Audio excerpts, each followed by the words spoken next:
इसमें अल्कोहल का बज़ाहिर ज़िक्र, कोई आइस, कोकेन, चरस, इस तरह की चीज़ों का तो समझ आता है। ये जो को बात होती है कि जी कोई मेडिकल स्टोर से मिलने वाली या कोई प्रिस्क्रिप्शन कोई चीज़, हम्म। वो भी कोई मतलब उसमें भी मसला है या उसकी भी कोई एडिक्शन? क्योंकि अक्सर लोग या हम देखते हैं, तो वो ये फार्मास्यूटिकल्स। कैसे हो सकता है? एडिक्टिव टेंडेंसीज जो है ना वो सिर्फ एक ख़ास किस्म की ड्रग्स में नहीं है जिनको लोग ड्रग्स के नाम से यानी बैड ड्रग्स के नाम से वाइडली जानते हैं, सिर्फ उनके अंदर नहीं है, बल्कि ऐसी बहुत सारी पेन मेडिकेशन के अंदर एडिक्टिव टेंडेंसीज़ हैं जो अस्पतालों में दी जाती हैं। वो इसलिए दी जाती हैं अस्पतालों में क्योंकि उस पेन लेवल को ट्रीट करने के लिए वही ड्रग की ज़रूरत है, वो उससे नीचे हल नहीं होगी। हुँ, मिसाल के तौर पे बहुत ज़्यादा जो सर्जिकल प्रोसीजर्स होते हैं उनकी यानी आपका जिस्म के किसी हिस्से को काट के उसके अंदर से कुछ फिक्स किया जाए, हुँ, उस कार का उसकी अंदर के सारे प्रोसेस जो भी हुआ है उसकी वजह से बहुत सारी तकलीफ़ होती है।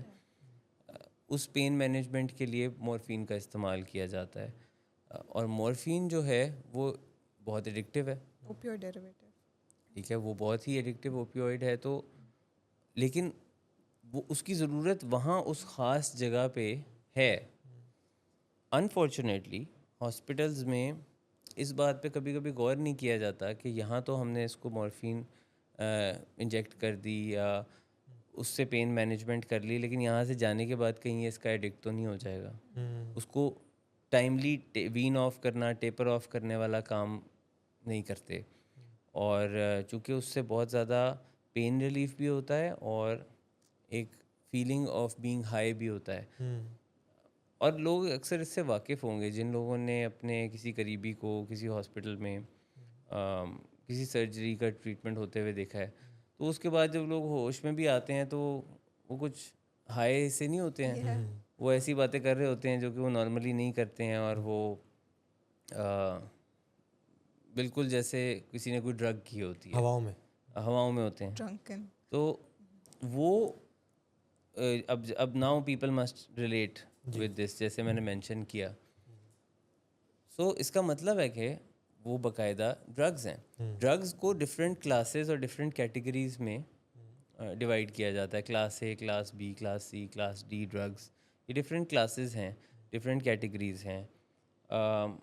और अपनी इंटेंसिटी के अकॉर्डिंगली वो उस कैटेगरी में फॉल करती हैं। तो ये जो दुकानों से, बाज़ारों से पेन किलर्स मिलते हैं, पेन किलर्स के भी लेवल्स होते हैं। हुँ, और सबसे बेस लेवल पे ये पेन किलर्स होते हैं जो हम डेली लाइफ में लोग यूज़ करते हैं for headache, for fever, Panadol, Brufen, ibuprofen जो है। जी। फिर इसके ऊपर जाके आहिस्ता आहिस्ता वो एक लेवल्स आते हैं इसमें नारकोटिक लेवल्स भी होते हैं, नारकोटिक पेन रिलीफ्स। और ऐसा नहीं है कि उनको गैर ज़रूरी तौर पे दिया जाता है, हुँ, वो उनकी उस वक्त they are the need of the hour, उनकी उस वक्त ज़रूरत फॉर है, उसके इंटेंस पेन। मुताबिक दिया जाता है। पर वो ख़तरे से खाली नहीं है। हुँ, ये जो पेन रिलीफ किया जाता है उसके साथ उसका ख़तरा एसोसिएटेड है, उसके लिए प्रिपेयर होना चाहिए। एक तो ये बात है। दूसरा, इनका एंटीडोट भी मौजूद होता है। अगर हॉस्पिटल्स जो हैं वो उनका इस्तेमाल करें साथ में, तो इन एडिक्टिव मेडिसिन्स का जो एडिक्शन वाला फैक्टर है उसको कम से कम डील किया जा सकता है, रूल आउट किया जा सकता है। और बाद में फिर इनके इलाज में इसको टेपर ऑफ करना, इसको टाइमली वीन ऑफ करके लोगों को इसमें से निकाल के भेजना चाहिए या गाइड करना चाहिए, एजुकेट करना चाहिए। क्योंकि हम ऐसे भी मरीज़ों को जानते हैं जो इस किस्म की दवाइयों के एडिक्शन में पड़ गए। ज़िंदगी में कभी सिगरेट नहीं पिया था, कभी कोई और बुरी चीज़ नहीं इस तरह की थी, लेकिन इन पेन रिलीफ मेडिकेशन की एडिक्शन हो गई।